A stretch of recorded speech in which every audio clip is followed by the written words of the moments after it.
ថ្ងៃរៀបការរបស់ក្មេងស្រីឆ្កែនៅផ្ទះស្រាប់តែវាក្បាលគាត់ទង្វើនៃការកុហកឈុតនេះធ្វើឲ្យគាត់មានអារម្មណ៍ថាមានអ្វីមួយខុសភ្លាមដោយសារតែចលនាក្បាលកំពូលនេះវាគឺផ្ដាច់មុខសម្រាប់គាត់និងឪពុករបស់គាត់នៅពេលគាត់នៅរស់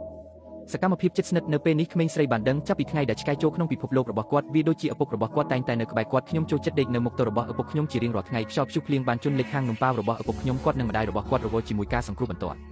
ភ្លាមនោះឆ្កែឈួតនឹងជញ្ជាំងក្មេងស្រីនេះគិតថាខ្លួនជាមនុស្សអាក្រក់ហើយបង្កបញ្ហាដោយចេតនាប៉ុន្តែនៅពេលដែលគាត់មើលទៅក្នុងទីដៅនៃការព្រុសរបស់ឆ្កែទើបតែរកឃើញវាបានប្រែក្លាយថាកុងតាក់នៅលើជញ្ជាំងត្រូវបានប៉ះពាល់នឹងភ្លើងក្មេងស្រីបានទាញម្ដាយចេញភ្លាមបន្ទាប់ពីឃើញដូច្នេះទោះយ៉ាងណាក៏ដោយនៅពេលនេះខ្សែភ្លើងដែលឆេះបានធ្លាក់ចុះម្ដាយកូនស្រីដែលឈរក្នុងទឹកដឹងថាវាយឺតពេលហើយអស់សង្ឃឹមពួកគេបានត្រឹមតែអស់គ្នាយ៉ាងតឹងរ៉ឹងហើយទុកអ្វីទាំងអស់ឲ្យទៅជាវាសនា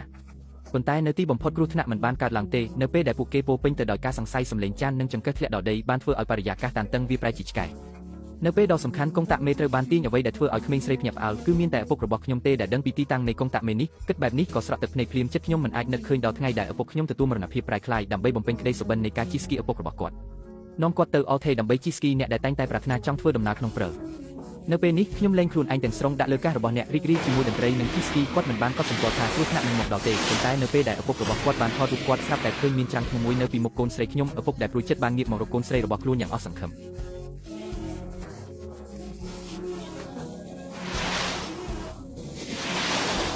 ប៉ុន្តែឡាយយ៉ែនកំពុងពាក់កាសខ្ញុំមិននឿឪពុកខ្ញុំហៅខ្ញុំទេគ្មានវិធីផ្សេងទៀតទេប៉ុន្តែឪពុកត្រូវព្យាយាមឲ្យអស់ពីសមត្ថភាពដើម្បីឲ្យលើកកូនស្រីរបស់ខ្លួននៅពេលមានវិបត្តិគាត់បានឈរនៅមុខកូនស្រីរបស់គាត់ជាអកុសលឪពុករបស់ខ្ញុំបានធ្លាក់ចូលទៅក្នុងជ្រោះជ្រៅទីបំផុតជីវិតរបស់គាត់ត្រូវបានសង្គ្រោះប៉ុន្តែគាត់បានសន្លប់ខ្ញុំមិនដឹងថាពេលណាខ្ញុំភ្ញាក់ទេម្ដាយនិងកូនស្រីបានមើលថែថ្នាក់ល្អលើសម៉ោងឪពុកខ្ញុំនៅតែមិនមានសញ្ញានៃការភ្ញាក់ពីដំណេកនោះទេតាមទស្សនៈរបស់យើងតម្លៃនៃការសង្គ្រោះពិតជាមិនអស្ចារ្យទេតែយើងគួរបន្តការសង្គ្រោះទេការសម្រេចចិត្តនេះគឺអាស្រ័យលើក្រុមគ្រួសារដែលត្រូវធ្វើស្ដាប់ដំបូន្មានរបស់វិជ្ជបណ្ឌិតម្ដាយប្រាប់កូនស្រីប្រសិនបើការព្យាបាលនៅតែបន្តការធ្វើត្រាក់ទ័រនឹងចាំបាច់ឪពុកនោះវានឹងក្លាយជាមនុស្សយន្តដែលមានបំពង់ពីពេញរាងកាយរបស់វាគាត់គឺជាមនុស្សយន្តខ្ញុំសុខចិត្តមើលថែគាត់ជារៀងរហូតយ៉ាងហោចណាស់គាត់នៅរស់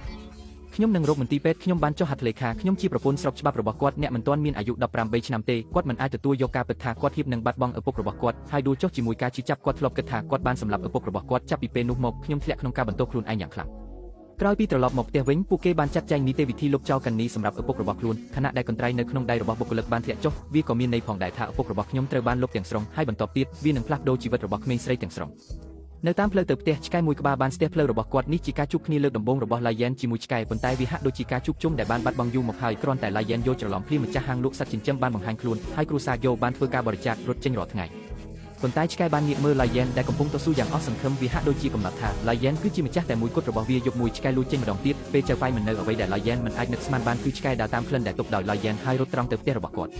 វានៅក្នុងការសិក្សាដេកលើកៅអីដែលឪពុករបស់គាត់អង្គុយជាញឹកញាប់យ៉ាងហេតុអ្វីបានជាអ្នកនៅទីនេះគាត់សួរក៏ខ្ញុំនឹងទៅយកទឹកឲ្យអ្នកឡាយយ៉ែនឆ្លើយឆ្កែក្រឡេកមើលម្ដាយរបស់គាត់ហើយព្រិចភ្នែកដូចកំពុងចង្អុលប្រាប់អ្វីមួយ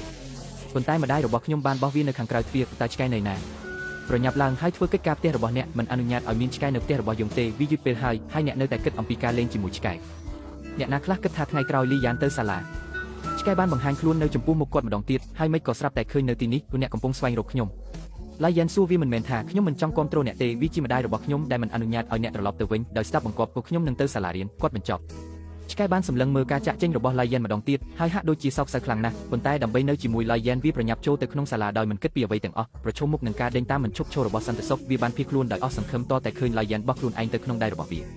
ចាប់ពីពេលនេះឡាយយ៉ែនសម្រេចចិត្តមិនអើពើនឹងការជំទាស់របស់ម្ដាយនិងយកឆ្កែនេះមកចិញ្ចឹមគាត់បាននាំវាត្រឡប់ទៅហាងលក់បាយរបស់ឪពុកវិញដោយសម្ងាត់ម្ដាយមិនចង់ឲ្យការសិក្សារបស់កូនស្រីរងផលប៉ះពាល់ពីរឿងនេះទេ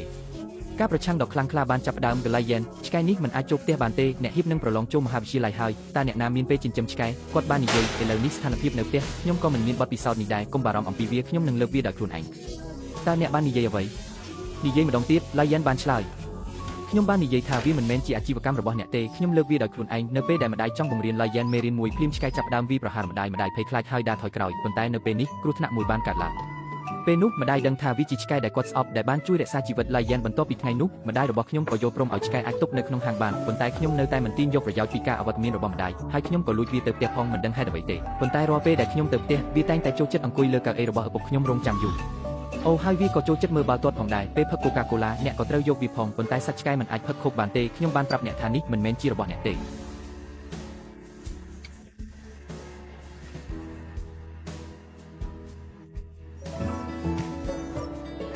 េនំដុតក្តៅនិងសាច់ skewers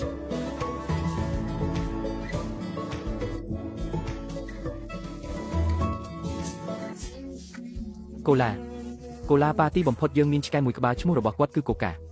ចាប់តាំងពីខូបបានចូលមកក្នុងជីវិតរបស់ Lion គាត់បានយក Lion ដកខ្លួនចេញពីទុក្ខសោកនៃការបាត់បង់ឪពុកយូរទៅម្ដាយខ្ញុំហាក់ដូចជាត្រូវបានលើកទឹកចិត្តសម្រាប់ចិត្តលាអតីតកាលហើយប្រឈមមុខនឹងអនាគតយ៉ាងក្លាហាននោះហើយជាទាំងអស់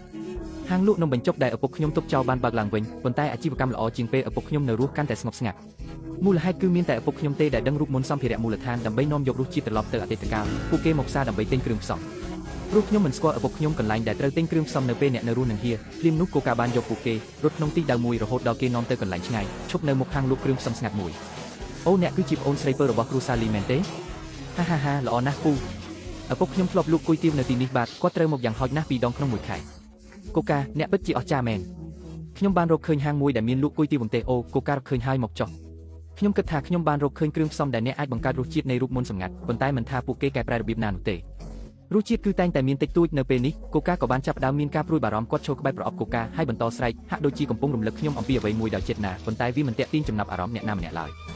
នៅក្នុងភាពអស់សង្ឃឹមគាត់ក្រោកឈរនិងបោះចោលកូកាកូឡាកន្លះដុំលើតុនៅពេលដែលគ្រប់គ្នាគិតថាសម្ភារៈបាតឆ្នាំងត្រូវបានបោះចោលប៉ុន្តែអភូតហេតុមួយបានកើតឡើងហេតុប្លែកវាមិនចាំបាច់ទេដែលរូបមន្តសម្ងាត់របស់បុរសចំណាស់របស់អ្នកគឺកូឡាបាតនោះហើយជារសជាតិហាហាកូឡាវាប្រែថាឪពុកខ្ញុំបានបន្ថែមកូឡាទៅក្នុងរូបមន្តរបស់គាត់មានតែឪពុកខ្ញុំទេដែលដឹងពីរូបមន្តសម្ងាត់នេះចាប់តាំងពីពេលនោះមកហាងលក់នំប៉ាវរបស់ឪពុកខ្ញុំបានវិលមករកភាពរុងរឿងដូចមុនវិញទោះយ៉ាងណាអ្វីដែល Lion រកឃើញចម្លែកអំពី Coca-Cola លើសពីនោះទៅទៀតគឺ Coca ក៏នឹងបណ្ដេញក្មេងប្រុសដែលព្យាយាមចូលទៅជិតគាត់ដែរនៅពេលគាត់ឃើញវានៅលើទូរទស្សន៍នោះជាទស្សនវិជ្ជានៃការជួយសង្គ្រោះអ្នកជំងឺគាត់នឹងយំដូចជាគាត់ត្រូវបានផ្លាស់ប្ដូរនៅកន្លែងកើតហេតុក្នុងមួយប៉ព្រិចភ្នែកវាជាថ្ងៃដែល Lion រៀបការនៅពេលដែលគ្រប់គ្នារវល់រៀបចំពិធីមង្គលការ Coca កំពុងដេកស្ងាត់នៅកាច់ជ្រុង កូកាបានហៅចេញជា2 ដងប៉ុន្តែកូកានៅតែប្រងើយកន្តើយបន្ទាប់ពីទៅមន្ទីរពេទ្យដើម្បីពិនិត្យខ្ញុំបានរកឃើញកូកាបានកើតមហារីកខួរក្បាលត្រូវការសម្រាប់ព្យាបាលនៅមន្ទីរពេទ្យសូម្បីតែការដើរក៏ត្រូវការជំនួយពីមនុស្សដែរប៉ុន្តែនៅថ្ងៃរៀបការរបស់ Lion កូកាបានខំសរោមរួចរត់ចេញពីមន្ទីរពេទ្យហើយតាមទៅកន្លែងរៀបការទាំងញាប់ញ័រតតែខ្ញុំមកលីយ៉ានកូកានិងលីយ៉ានបានធ្វើកាយវិការស្និទ្ធស្នាលនោះជាមួយឪពុករបស់គាត់ពេលនោះលីយ៉ានបានដឹងថាទាំងអស់នេះហាក់បីដូចជាមិនមែនជារឿងចៃដន្យទេប្រហែលជាវាជាវិធីផ្សេងរបស់ឪពុកខ្ញុំដើម្បីការពារពួកគេតែសំណាងមួយណាដែលយកខ្ញុំជាកូនស្រីប៉ុន្តែជីដូនជីតារបស់ខ្ញុំបានដុតធូបនៅពេលរៀបការខ្ញុំគ្រាន់តែស្លៀកពាក់ស្អាតស្លៀកឈុតនិងពាក់កន្សែងក្រហមផ្ទាល់ខ្លួនខ្ញុំហៅអ្នកទៅមនុស្សល្ងងនោះពេលនេះកូកាបានដើរចូលរោងការជាមួយគាត់ដោយរីករាយហើយផ្ទាល់បានប្រកល់គាត់ទៅកូនកំឡោះខ្ញុំនឹងព្យាបាលគាត់ឲ្យបានល្អកូកាចាក់ចេញដោយសេចក្តីស្ងប់ចិត្តបន្ទាប់ពីបាននិយាយអ្វីដែលកូនកំឡោះនិយាយហើយអង្គុយលើកៅអីដែលបានរៀបចំទុកជាមុនសម្រាប់ឪពុកនៅពេលនេះម្ដាយរបស់ខ្ញុំបានចាត់ទុក Coca-Cola ជាសមាជិកគ្រួសារជាយូរមកហើយគាត់បានចងក្រវ៉ាត់យ៉ាងប្រុងប្រយ័ត្នលើ Coca-Cola នរណាដឹងថាពិធីមង្គលការរបស់តារាស្រីរូបនេះមិនទាន់ចប់ទេគ្រប់គ្នាបានរកឃើញថា Coca-Cola បានបាត់ហើយគ្រួសារចាប់ផ្ដើមមើលជុំវិញដោយអន្ទះសារប៉ុន្តែខ្ញុំបានរកឃើញ Coca-Cola នៅជ្រុងស្ថានភាពរបស់ Coca ធ្ងន់ធ្ងរគោចាស់ដំណាក់កាលចុងសង្កត់សរសៃប្រសាទឆ្កែនឹងឈឺចាប់ខ្លាំងបង្កើតអារម្មណ៍ដ៏អាក្រក់ដល់ម្ដាយនិងកូនស្រីរងការវាយដំដោយឈឺចាប់មួយទៀតជំរឿននេះដូចម្ដាយដែរខ្ញុំជ្រើសរើសបោះបង់ការព្យាបាលដោយឪពុកខ្ញុំវាក៏ធ្វើឲ្យក្មេងស្រីយល់ច្រឡំដែរតើខ្ញុំធ្វើអ្វីប្រសិនបើអ្នកជាខ្ញុំតើអ្នកនឹងធ្វើអ្វីបន្ទាប់មក Lion បានលើកទូរស័ព្ទរបស់គាត់ខ្ញុំបានទូរស័ព្ទទៅឪពុកដែលបានបាត់បង់ខ្ញុំរួចគាត់បិទភ្នែកនិងអធិស្ឋានឲ្យអភូតហេតុកើតឡើងនឹកស្មានមិនដល់ជប់បន្ទាប់ធ្វើឲ្យគាត់ភ្ញាក់ផ្អើលភ្លាម